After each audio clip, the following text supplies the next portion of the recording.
r/AITA for calling police when nephew said his love tap totaled my car. I knew something was wrong the moment I turned onto my street and saw the crowd of neighbors standing in my driveway, their faces twisted with that particular mix of shock and morbid curiosity that only comes with witnessing destruction. My car, or what used to be my 2019 Honda Civic, was completely demolished. The entire front end was accordion back to the windshield, which had spiderwebbed into 1,000 glittering pieces across the crumpled hood. The driver's side was caved in so severely that the door had buckled inward, and fluid leaked onto the concrete in dark, spreading pools. Jesus Christ, I whispered, pulling my beat-up rental car to the curb. My hands were shaking as I turned off the engine. That Honda was supposed to last me through grad school and beyond. I'd saved for 2 years to afford the down payment, and I still had 3 years left on the loan. Mrs. Patterson from next door rushed over as soon as I stepped out. Honey, I'm so sorry. I saw the whole thing happen about an hour ago. Some kid in a black pickup came flying down the street, had to be going at least 50 in a 25 zone. Lost control right at your driveway and slammed straight into your car. My stomach dropped. Did you call the police? I tried to, but the kid begged me not to. Said he'd handle it with his family. She looked uncomfortable. He seemed really young and scared, so I thought, well, I figured his parents would do the right thing. I was already pulling out my phone to dial 911 when I heard the familiar rumble of my brother Derek's F-150 pulling up behind me. My heart sank even further when I saw who climbed out of the passenger side, my 19-year-old nephew Tyler, looking like he'd rather be anywhere else in the world. Derek jogged over with that fake cheerful expression he always wore when Tyler had screwed up again. Hey, Sam. So, we've got a little situation here. A little situation. I gestured at the wreckage of my car. Tyler totaled my fucking car, Derek. Tyler finally spoke up, shoving his hands deeper into his pockets. Look, I'm sorry, okay? It was just a love tap. I barely touched it. I stared at him in disbelief. A love tap. Tyler, my car looks like it went through a trash compactor. He shrugged. The damage isn't even that bad. You're being dramatic. This wasn't Tyler's first rodeo with accidents. Last year, Derek and my sister-in-law Linda had paid out nearly $15,000 in damages after Tyler ran a red light and T-boned someone. 6 months before that, they'd covered the cost of replacing Mrs. Chen's entire fence after Tyler misjudged a turn. Each time, the family had rallied around him, talking about how he was still learning and just needs time to mature. But I was a graduate student living on ramen noodles and hope. I didn't have parents who could write checks to make my problems disappear. We'll figure something out, Derek said, clapping me on the shoulder with false confidence. Insurance will cover most of it, right? Your deductible can't be that much. My deductible is $2,000, Derek. $2,000 I don't have. My voice was getting louder, and I could see the neighbors pretending not to listen while hanging on every word. And my insurance is going to skyrocket because of this. Tyler rolled his eyes. God, you're making such a big deal out of nothing. It's just a car. Just a car. My transportation to campus, to my research job, to the grocery store. My financial stability for the next 3 years. That's when I knew exactly what I had to do. I pulled out my phone and started dialing 911, but Derek's hand shot out and grabbed my wrist. Whoa, what are you doing? His grip was firm, bordering on painful. I'm calling the police to file a hit-and-run report. I tried to pull my arm free, but he held tight. Come on, Sam. Don't be like that. We're family. Derek's voice had that edge it got when he was trying to control a situation. Tyler came forward. He's taking responsibility. Taking responsibility? I laughed, but there was no humor in it. He just called totaling my car a love tap and told me I'm being dramatic. Tyler crossed his arms defensively. Because you are being dramatic. I said I was sorry. Sorry doesn't fix my car, Tyler. Sorry doesn't pay my bills. I looked directly at Derek. Let go of my arm, or I'll tell the police you tried to stop me from reporting a crime. Derek released me like I'd burned him, his face flushing red. Jesus, Sam. When did you become so vindictive? We're trying to work with you here. Work with me? How exactly are you working with me? Are you going to pay for the damages? Are you going to cover my rental car costs while I'm without transportation? Are you going to compensate me for the fact that my insurance premiums are about to triple? The silence that followed was deafening. Derek and Tyler exchanged a look that told me everything I needed to know. Look, Derek finally said, times are tight for everyone right now. Linda just started her new job, and we've got Tyler's college tuition. Stop. I held up my hand. Just stop. You paid 15 grand last year when he hit that family's minivan. You've bailed him out every single time he's pulled this shit. But now that it's my car, suddenly money's tight. Tyler's face twisted into the petulant expression I remembered from when he was 5 years old and didn't get his way. Why are you being such a bitch about this? It was an accident. An accident? Mrs. Patterson stepped forward, apparently unable to stay quiet any longer. Young man, you were going 50 miles an hour down a residential street. That's not an accident, that's reckless endangerment. Nobody asked you, lady, Tyler snapped. Derek quickly stepped between them. Tyler, that's enough. But when he turned back to me, his expression was pleading rather than apologetic. Sam, please. Think about what you're doing. Is destroying our family really worth this? I'm not destroying anything, Derek. Tyler destroyed my car. You're enabling his behavior. And now you're trying to guilt me into absorbing thousands of dollars in damages because calling your son accountable might hurt his feelings. My phone was still in my hand, 911 partially dialed.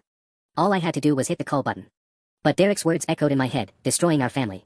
I thought about Christmas dinners, birthday parties, family barbecues. I thought about Linda's disappointed face when she found out I'd called the cops on her precious son. I thought about my parents, who always preferred to sweep family drama under the rug rather than deal with conflict. But then I looked at my destroyed car again. At Tyler's smug, unrepentant face. At Derek's expectation that I would just roll over and take it because family. That's when Linda's BMW pulled up to the curb, and I knew this situation was about to get much worse. Linda stepped out of her BMW wearing the kind of designer workout clothes that cost more than my monthly grocery budget. She surveyed the scene, the destroyed Honda, the cluster of neighbors, her husband and son looking guilty, and I watched her mentally calculate how to spin this in Tyler's favor. "Oh, sweetie," she said, rushing toward Tyler with her arms outstretched. Not toward me, the victim. Toward her son, the perpetrator. "Are you hurt? Were you wearing your seatbelt?" "I'm fine, Mom," Tyler mumbled, but he leaned into her embrace like the overgrown child he was. Linda finally acknowledged my presence with a tight smile. "Sam, I'm so sorry about your car. What a terrible accident." "Accident." I repeated the word slowly. "Linda, your son was driving 50 in a residential zone. Mrs. Patterson witnessed the whole thing." Linda's smile never wavered, but her eyes went cold. "I'm sure it seemed fast to someone who doesn't understand teenage driving. Tyler's actually a very careful driver." Mrs. Patterson snorted. "Lady, I've been driving for 40 years. I know reckless when I see it." "I appreciate your concern," Linda said with icy politeness, "but I think family members are better equipped to handle family situations." The dismissal was clear, and Mrs. Patterson retreated to her yard, though she continued watching from behind her rose bushes. "Smart woman, this was better than reality TV." Linda turned back to me, switching to her reasonable mom voice. "Now, Sam, I know you're upset. And you have every right to be. But calling the police? Really? Over a fender bender between family members? A fender bender?" I gestured at the accordion that used to be my car. "Linda, my car is totaled. Cars can be replaced, honey. Family relationships can't." She moved closer, lowering her voice. "You know we're already dealing with Tyler's college applications. A police report, a reckless driving charge, it could affect his scholarships." And there it was. The real reason they didn't want me to call the cops. Not because they felt bad about what happened to me, but because consequences might finally catch up to their golden boy. "His scholarships," I repeated flatly. "He's worked so hard," Linda continued, apparently taking my tone as encouragement. "His grades this semester have been so much better. Coach Morrison says he's got real potential for the baseball team. One mistake shouldn't ruin his future." "What about my future? I need this car for school, for work. I can't afford." "Oh, please." Linda's mask slipped for just a moment. "It's not like you don't have options. You could take the bus. Ride a bike. You're young and healthy." The casual cruelty of it took my breath away. Derek shot his wife a warning look, but the damage was done. Tyler, emboldened by his mother's support, stepped forward. "Besides, your car was old anyway. Insurance will probably give you enough to buy something better." "My car is 4 years old, Tyler." "Exactly. Practically ancient." He shrugged. "Maybe I did you a favor." That's when I hit the call button. 911, what's your emergency?" "I need to report a hit-and-run accident," I said clearly, making sure my family could hear every word. "A driver struck my parked vehicle and initially left the scene." "Sam, no." Linda's composure finally cracked. "Hang up the phone right now. The driver is here now," I continued, "but he's refusing to take responsibility for the damage." Derek stepped toward me. "If you don't hang up that phone, you'll what?" I met his eyes. "Hit me. In front of the neighbors. In front of the 911 operator." Linda grabbed Tyler's arm. "We're leaving. Right now." "Ma'am." The operator's voice came through the speaker. "Are you still there?" "Yes, I'm here. And the perpetrator's family is now attempting to flee the scene." "Ma'am, I need you to stay on the line," the operator said. "Are you in a safe location?" "I think so," I said, though Derek's face was turning an alarming shade of red. "But the driver's family is trying to leave before police arrive." Linda froze halfway to her BMW, Tyler's arm still in her grip. The calculation in her eyes was almost visible: flee and look guilty, or stay and try to control the narrative. "Nobody's going anywhere," Derek said through gritted teeth, but I could see the panic creeping into his expression. "Sam, you're making a huge mistake." "The mistake was Tyler driving 50 miles an hour through a residential neighborhood," I replied. "Ma'am." I addressed the operator. The driver admitted to me and a witness that he was speeding. He said he didn't see my parked car until he hit it. "Officers are en route," the operator confirmed. "Can you provide the driver's information?" Tyler's eyes went wide. "You can't give them my information.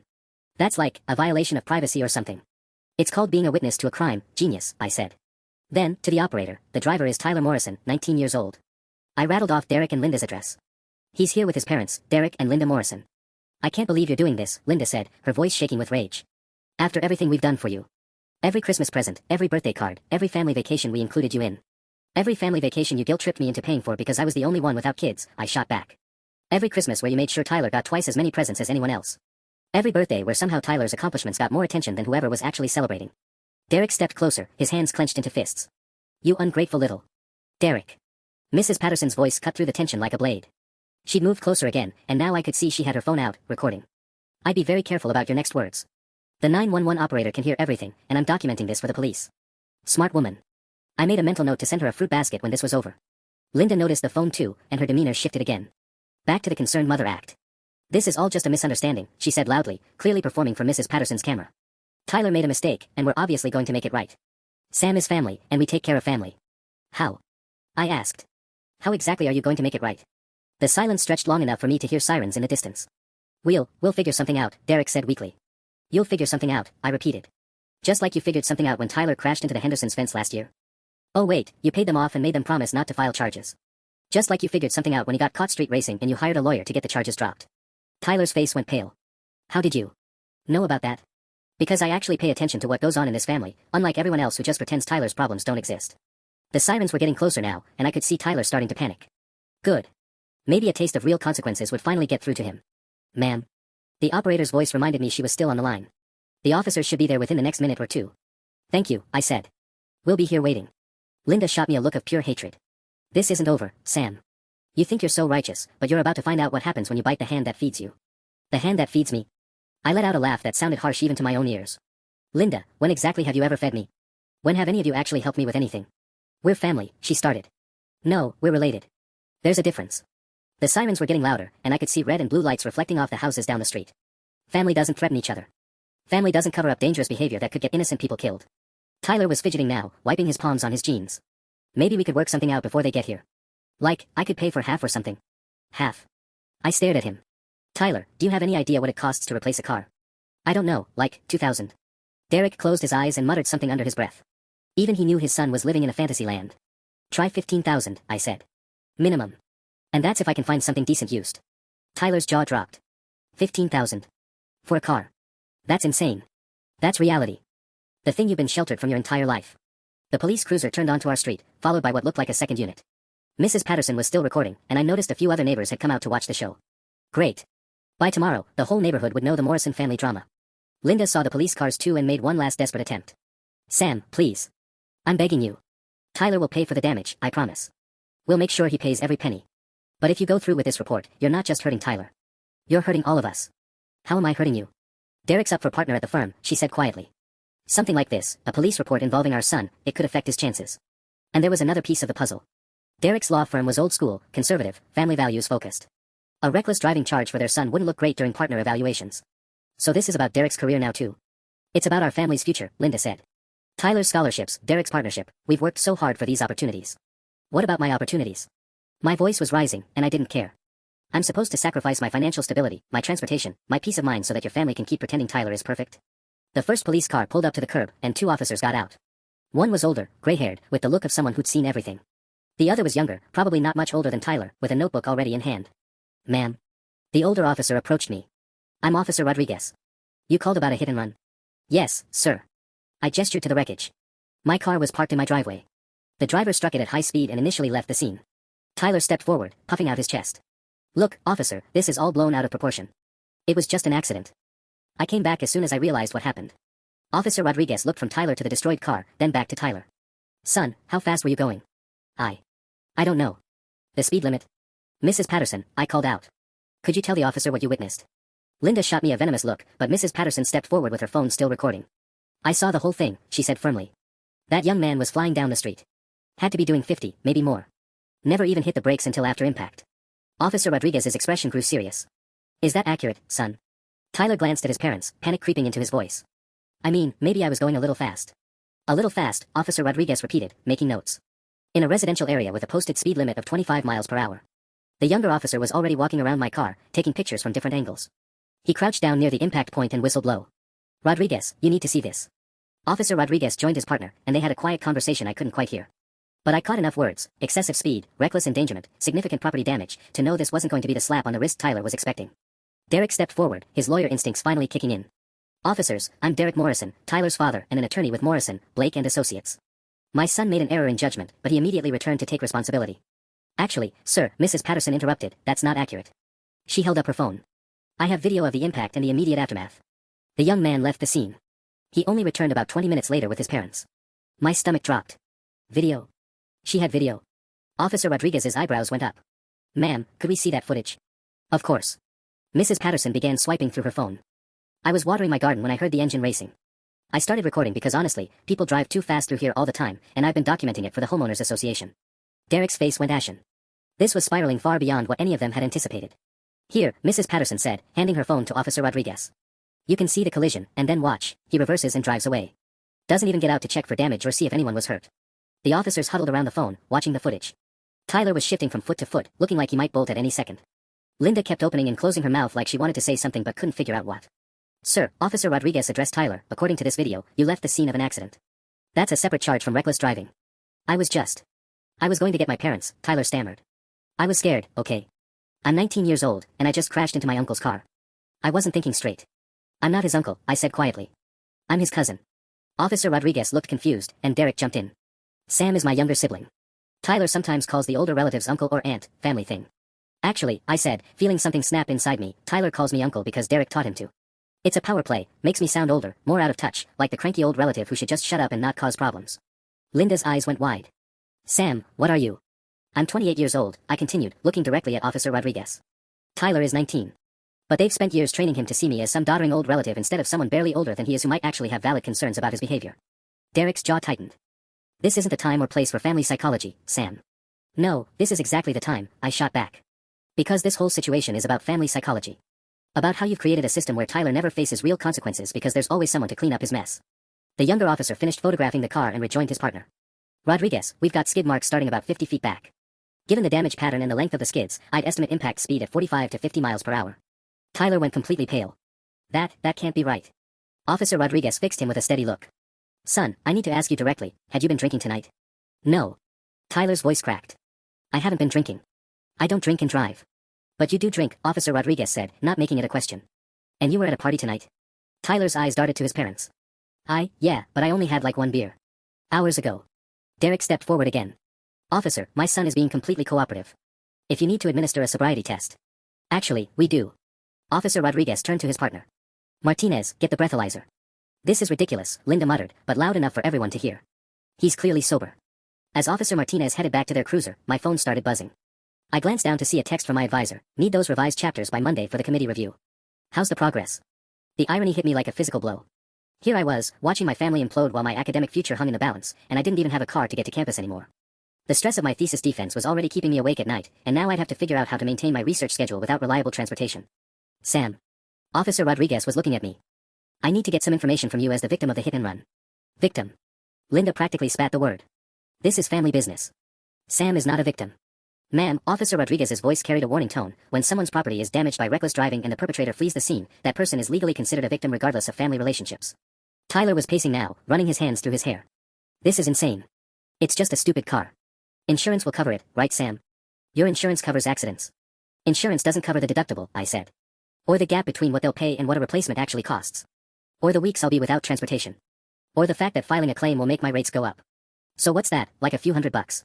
Tyler waved dismissively. I can pay that. Officer Martinez returned with the breathalyzer. Sir, I need you to blow into this device. As Tyler reluctantly took the breathalyzer, Derek pulled out his phone. I'm calling Jim Hendricks. This needs to stop now. Who's Jim Hendricks? I asked. Family attorney, Derek said, already dialing.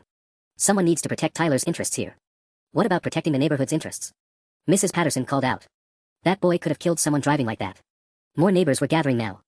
I recognized the Kowalskis from 2 houses down, and the elderly Mr. Chen who lived on the corner. Great. This was becoming a full-blown spectacle. The breathalyzer beeped, and Officer Martinez read the display. 0.04, he announced. Below the legal limit, but it confirms alcohol consumption. See? Tyler said triumphantly. I told you I wasn't drunk. Son, Officer Rodriguez said patiently, 0.04 for someone your age who weighs what, maybe 160. That suggests you had more than one beer, and more recently than hours ago. Tyler's face flushed. Okay, maybe it was 2 beers. And maybe it was like an hour ago. But I felt fine to drive. You felt fine to drive 50 miles per hour through a residential neighborhood? Officer Rodriguez's tone was getting sharper. Derek's phone call was getting heated. I could hear him saying things like prosecutorial overreach and family matter blown out of proportion. But then Mrs. Patterson stepped closer to me, lowering her voice. Honey, there's something else on that video you need to know about. My stomach clenched. What do you mean? After he backed up and drove away. He didn't go straight home to get his parents. She glanced around to make sure no one else was listening. He went to the Hendersons' house 3 streets over. That's where the party was. He was there for at least 15 minutes before his parents showed up. The implications hit me immediately. Tyler hadn't rushed home scared and confused. He'd gone back to the party to figure out his story. The weight of Mrs. Patterson's words settled over me like ice water. Tyler hadn't panicked and run home to his parents. He'd gone back to the party to get his story straight. This wasn't a scared teenager making a mistake. This was calculated damage control. Are you sure? I whispered to her. She nodded grimly. I kept recording because I was so angry he just drove off. You can see his taillights turn toward Maple Street, not toward your brother's house on Oak. Before I could process this fully, Derek ended his call and strode back over, his face set with grim determination. Jim's on his way. Nobody says anything else until he gets here. Dad, I don't need a lawyer, Tyler protested, but his voice was shaky. This is just getting blown out of proportion. You absolutely need a lawyer, Derek snapped. Your cousin has decided to turn a family accident into a criminal matter. Officer Rodriguez looked up from his notepad. Sir, with respect, this became a criminal matter the moment your son left the scene. The family relationship doesn't change that. Derek's phone buzzed with a text. His face darkened as he read it. Linda, we have a problem. The insurance company wants a police report number before they'll authorize a rental car for Tyler. What? Linda's voice pitched higher. Why would Tyler need, oh no. I realized what was happening. They already filed a claim on Tyler's car, didn't they? For the damage to his front end. Derek's silence was answer enough. Unbelievable, I said, feeling my anger ratchet up another notch. You filed an insurance claim for Tyler's car before even talking to me about mine. We had to protect Tyler's interests, Linda said defensively. His car might not be safe to drive. But mine is totaled in my own driveway, and that's not worth protecting. Officer Martinez finished his examination of Tyler's car, which I now noticed had significant front-end damage, a crumpled hood, broken headlight, and a spider-webbed windshield. Rodriguez, you need to see this. We all followed him to Tyler's car. Officer Martinez pointed to the bumper. See these paint transfers? They match the victim's vehicle. But look at this. He indicated a dent in the hood. This impact pattern suggests the collision was hard enough to deploy the airbags, but they didn't. Tyler went very still. What does that mean? It means either your airbag system was already faulty, or... Officer Martinez paused, checking something inside the car. Or the airbag warning light was already on, indicating a known problem. Tyler, Derek's voice was deadly quiet. Please tell me you didn't know about an airbag issue. Tyler's Adam's apple bobbed as he swallowed hard. The light came on like a week ago. But the car was still driving fine, so I figured. You figured you'd keep driving a car with a known safety defect? Officer Rodriguez interrupted. That could affect the charges here. Operating an unsafe vehicle shows additional negligence. Mrs. Patterson cleared her throat. Officers, should I mention that this isn't the first time? I have videos from last month of the same car racing through here. Different night, same reckless driving. My knees nearly buckled. She had more footage. Derek spun toward her. Are you kidding me right now? You've been conducting surveillance on my family. I've been documenting traffic violations in my neighborhood, she shot back. Your son is a repeat offender. Tyler looked like he was going to be sick. Mrs. Patterson, those other times weren't. I wasn't going that fast. Other times? Officer Rodriguez's pen was poised over his notepad again. How many other times? The question hung in the air like a loaded gun. Linda grabbed Derek's arm, her knuckles white. Derek was staring at Tyler with an expression I'd never seen before, like he was seeing his son clearly for the first time. And Tyler? Tyler was finally starting to understand that his family's money and influence might not be enough to make this disappear. The silence stretched on as Tyler seemed to realize he just admitted to being a repeat offender. His mouth opened and closed like he was trying to find words that would somehow undo what he just said. Tyler, Officer Rodriguez said carefully, I need you to think very carefully before you answer this. How many times have you driven recklessly through this neighborhood? It wasn't. Tyler looked desperately at his parents, but Derek had taken a step back from him, his face pale. Mrs. Patterson pulled out her phone. I have 3 separate incidents from the past 6 weeks. All between 11 p.m. and 2 a.m. All the same car, same reckless speeds. Ma'am, we'll need copies of those videos, Officer Martinez said. Already emailed them to myself, she replied, her fingers working on her phone. I can send them to you right now. I felt like I was watching my nephew's entire future collapse in real time. But then I thought about what could have happened if there had been a child in the street during one of those incidents, or an elderly neighbor walking their dog. Derek's phone rang. That's probably Jim, he said, but his voice sounded hollow now. Let it ring, Linda whispered, but Derek was already answering. Jim. Yeah, we need you here now. It's worse than we thought. Tyler suddenly lurched toward me. Sam, please. I know I messed up, okay? I know it looks bad. But we're family. Can't we work this out without? He gestured helplessly at the police officers. Work what out, Tyler? I asked. You destroyed my car. You lied about when you've been drinking. You've been terrorizing this neighborhood for weeks. You went back to the party instead of taking responsibility. What exactly are we supposed to work out? I'll pay for everything, he said quickly. The whole car. I'll get a job, I'll take out loans, whatever it takes. With what credit? Derek's voice cut through Tyler's promise like a blade. Son, you don't have a job. You don't have savings. You're asking us to cover this, just like every other mess you've made. Linda whirled on her husband. Derek. Don't say that in front of the police. But Derek was on a roll now, 20 years of frustration pouring out. No, Linda. I'm done pretending this is normal. I'm done acting like Tyler's mistakes are just part of growing up. He could have killed someone. It's just property damage, Tyler said, his voice getting higher. Nobody got hurt. Nobody got hurt this time, Mr. Chin spoke up from the edge of the crowd. He stepped forward, leaning heavily on his cane. Last month, your car missed my wife by maybe 3 feet when she was getting the mail. 3 feet, young man. She hasn't slept well since. Tyler's face crumpled. Mr. Chen, I didn't know. I never saw. Of course you didn't see her. You were going too fast to see anything. Officer Martinez finished reviewing Mrs. Patterson's videos on her phone. Rodriguez, we need to discuss additional charges.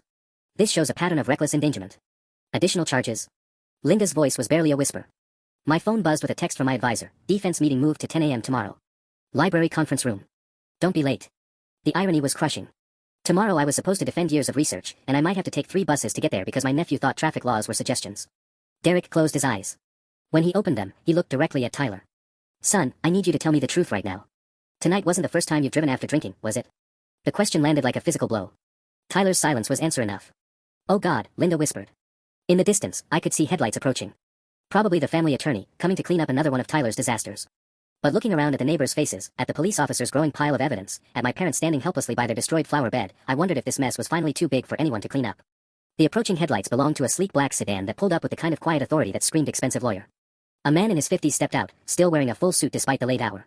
He surveyed the scene, 2 police cars, my totaled Honda, Tyler's damaged BMW, and about a dozen neighbors standing around like we were filming a reality show. Jim Castellanos, he introduced himself to the officers, handing them each a business card. I represent the Morrison family. Officer Rodriguez glanced at the card. Mr. Castellanos, your clients are cooperating with our investigation. We're just gathering facts at this point. Of course, Jim said smoothly. And I'm here to ensure that cooperation continues in everyone's best interest. His eyes swept over the crowd of neighbors, lingering on Mrs. Patterson's phone. Though I notice this has become quite a public spectacle. Public spectacle. Mrs. Patterson stepped forward. A car crashed in our neighborhood. We have every right to be concerned about our safety. Jim's smile was practiced and cold. Absolutely, ma'am. No one's questioning your concern. I'm simply suggesting that perhaps some of this discussion might be better handled privately, among family. I felt my stomach drop. He was already working to minimize this, to turn it back into a family matter that could be swept under the rug. The crash happened on a public street, Officer Martinez said firmly. This is already a matter of public record. Tyler had been quiet since his father's question about drinking and driving, but now he stepped closer to the attorney. Jim, they're talking about additional charges. Something about a pattern. Jim's expression sharpened.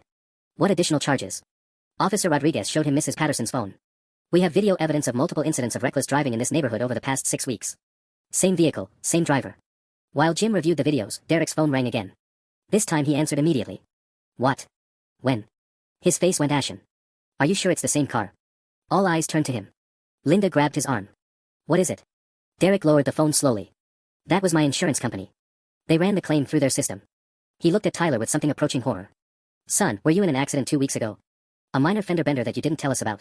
Tyler's silence stretched so long I could hear Mr. Chen's labored breathing and the distant hum of the streetlight. Tyler, Derek's voice was deadly quiet. Answer me. It was just a parking lot thing, Tyler finally mumbled.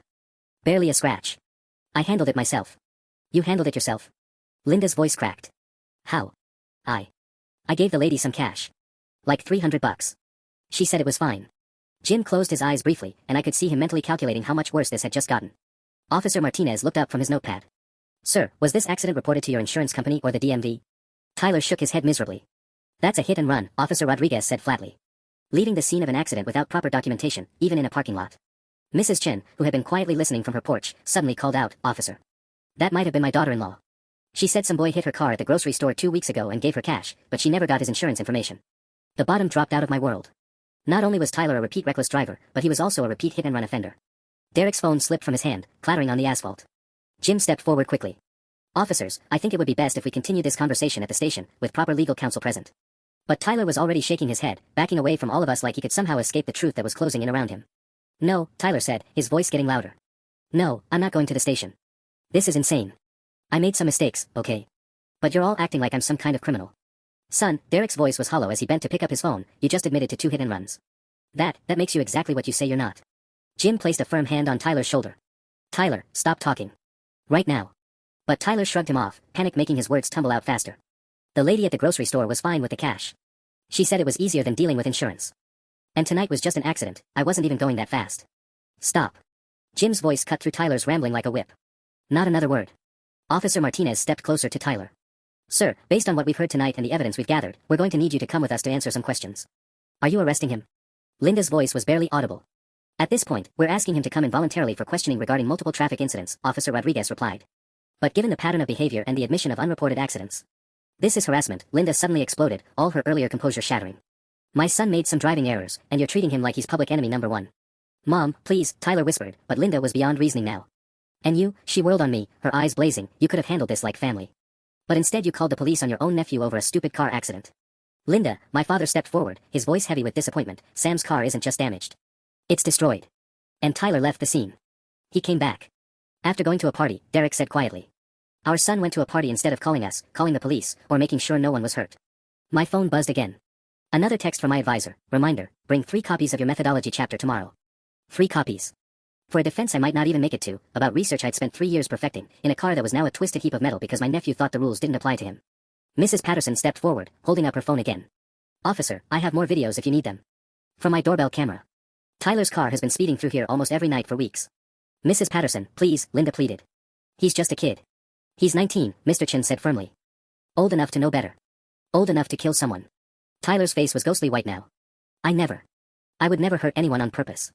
Purpose doesn't matter when someone's dead, Mrs. Chin called from her porch. Purpose doesn't bring back a child who chases a ball into the street. Jim was typing furiously on his phone, probably calling in reinforcements or researching damage control strategies. But even he looked shaken by how quickly this was spiraling. The grocery store has security cameras, Officer Martinez mentioned casually, and I watched Tyler's last bit of color drain away. We'll need to review those as well. Derek sank onto my parents' porch steps, his head in his hands. 20 years of enabling, 20 years of boys will be boys, and he'll grow out of it, had led to this moment, his son facing multiple charges while neighbors recounted near-miss stories that painted a picture of a young man completely out of control. And somewhere in the back of my mind, a small voice wondered if this was just the beginning. Tyler's phone started ringing, and he answered it automatically, probably still in shock. What? No, I can't come pick you up right now, his face went even paler. What do you mean the cops are there too? Officer Rodriguez stepped closer. Sir, who are you talking to? Tyler lowered the phone with shaking hands. My friend Marcus. He says police are at the party asking about me. Jim grabbed the phone from Tyler's hands and hung up immediately, but it was too late. The officers exchanged a look that made my stomach clench. What party? Officer Martinez asked. The one you went to after destroying my car, I said, the words coming out harder than I intended. Officer Rodriguez was already on his radio. Dispatch, this is Unit 47. We need information on any calls to parties or underage drinking incidents in the Westbrook area tonight. The response crackled back within seconds. Unit 47, we have units at 842, Westbrook Drive. Reports of underage drinking, noise complaint. Multiple minors being questioned. Derek's head snapped up from his hands. That's the Henderson house. Their parents are out of town. Jim was typing furiously again, his professional comm finally starting to crack. Officers, my client has been cooperative tonight. Whatever happened at some party is irrelevant to the traffic incident. Actually, Officer Martinez said, consulting his notes, if your client attended a party with alcohol after a hit-and-run incident, that speaks to consciousness of guilt. It also raises questions about his sobriety at the time of the crash. I wasn't drinking when I hit the car. Tyler burst out. I swear I wasn't drunk when, he caught himself, but it was too late. When what? Officer Rodriguez pressed. Jim stepped between them. My client is invoking his right to remain silent. But Tyler was spiraling now, panic overtaking whatever common sense he had left. When I was driving back from Jenna's house. I was completely sober then. I only started drinking at Marcus's party after. The silence that followed was deafening. Even the neighbors seemed to collectively hold their breath. Tyler, Linda whispered, what were you doing at Jenna's house? My nephew's face crumpled. She broke up with me, okay? She said I was reckless and immature and she couldn't deal with it anymore. I was upset when I was driving home, and I guess I was going too fast, and when I came around the corner I couldn't stop in time. Stop talking. Jim's voice was sharp enough to cut glass. But the damage was done. Tyler had just admitted to distracted driving, excessive speed, and being emotionally compromised at the time of the crash. Officer Martinez stepped forward. Sir, you just admitted to several traffic violations. We're going to need to place you under arrest. No. Linda lunged forward as if she could physically prevent what was happening. Please, he's just confused. He's scared. Ma'am, step back, Officer Rodriguez said firmly but not unkindly. Derek stood slowly from the porch steps, looking like he'd aged a decade in the past hour. Linda, stop. Just, stop. My phone rang, my advisor again. I declined the call, but not before Tyler noticed. Really? He said, his fear turning to anger as the handcuffs came out. You're still worried about school while I'm getting arrested? Your arrest is happening because of your choices, I said, surprised by how steady my voice sounded. My school worries exist because you destroyed my car and my ability to get to my defense. I said I was sorry. Sorry doesn't fix this, Tyler. Sorry doesn't undo the grocery store. Sorry doesn't make you a safe driver. As the officers read Tyler his rights, Mrs. Patterson stepped closer to me. Honey, she said quietly, you did the right thing. That boy could have killed someone tonight. But looking at my sister-in-law's devastated face as they loaded her son into the police car, I wasn't sure if doing the right thing and feeling good about it were the same thing anymore. The police car's taillights disappeared around the corner, taking Tyler with them. The silence that followed felt heavy enough to crush us all. I need to get down to the station, Jim said, already heading toward his Mercedes. Linda, Derek, don't talk to anyone until I figure out what we're dealing with. What are we dealing with? Derek's voice was hollow. How bad is this going to get? Jim paused, his hand on his car door. Hit and run is a felony if the damage exceeds $1,000. Add in the pattern of unreported accidents, possible reckless endangerment charges. He trailed off, shaking his head. We'll know more in the morning. Linda turned to face me as Jim's car pulled away. The streetlight cast harsh shadows across her face, making her look older, more brittle. Are you happy now? Your nephew is sitting in a jail cell because you couldn't just let family handle family business. Linda, my father started. No, Dad. This is what Sam wanted. Tyler arrested, our family destroyed, all over a stupid car. It wasn't just a car, I said, exhaustion creeping into my voice. And this isn't just about tonight. How many accidents has he had that we don't even know about? How many people could have been hurt? But they weren't hurt, Linda shot back. You're destroying a 19-year-old boy's future over what-ifs. My phone buzzed with another text from my advisor. Call me when you get this. We need to discuss timeline adjustments. Timeline adjustments. Like my 3 years of research could just be shifted around to accommodate my nephew's reckless driving. I have to go, I said, suddenly feeling the weight of everything crashing down on me. I need to figure out how to get to campus tomorrow, how to salvage my defense, how to live with what you've done, Linda finished. The words hit me like a physical blow. I looked at my parents, hoping for support, but they both looked as shell-shocked as I felt. This wasn't how families were supposed to work. We weren't supposed to be standing in my driveway at midnight, choosing sides after watching a teenager get arrested. Derek finally spoke up, his voice barely audible. Linda, we both know this was coming. Maybe not tonight, maybe not like this, but Tyler's been spiraling for months. Since he started college, since he got that car, he's been acting like rules don't apply to him. So you're siding with Sam too? The betrayal in Linda's voice was unmistakable. I'm not siding with anyone. I'm trying to figure out how we got here. Derek looked at the twisted remains of my car. Our son destroyed his cousin's car and drove away. That's not a mistake, Linda. That's a choice. Mrs. Patterson's porch light flickered off, but I could still see her silhouette in the window. Tomorrow, this would be neighborhood gossip. The graduate student who called the police on their own family. The family that fell apart over a car accident. But was that really what this was about? My phone rang again. This time it wasn't my advisor, it was an unknown number. Hello. Is this Sam? The voice was young, female, scared. This is Jenna. Tyler's ex-girlfriend. I heard what happened tonight. Linda's head snapped toward me at the mention of Jenna's name. I need to tell you something, Jenna continued, her voice shaking. About Tyler's driving. About why I really broke up with him. Can we meet tomorrow? Before he gets out and tries to stop me from talking. I looked at Linda's increasingly pale face and realized that whatever Jenna had to tell me, it was going to make everything so much worse. What does she mean, before he gets out and tries to stop her? Linda's voice was sharp with panic. I held up a hand, still on the phone with Jenna. Can you tell me what this is about? Not over the phone, Jenna said quickly. But Tyler, he's done things. Bad things. And his family always makes them go away. I tried to get him to stop, to get help, but he said nothing would happen to him anyway because the line went quiet except for her shaky breathing. I can't do this over the phone. Campus coffee shop tomorrow at 9. I'll be there, I said, though I had no idea how I'd get there without a car. The call ended, leaving us all standing in the uncomfortable silence of my driveway. Linda was staring at me like I'd personally orchestrated Tyler's downfall. What could that girl possibly have to say, she demanded.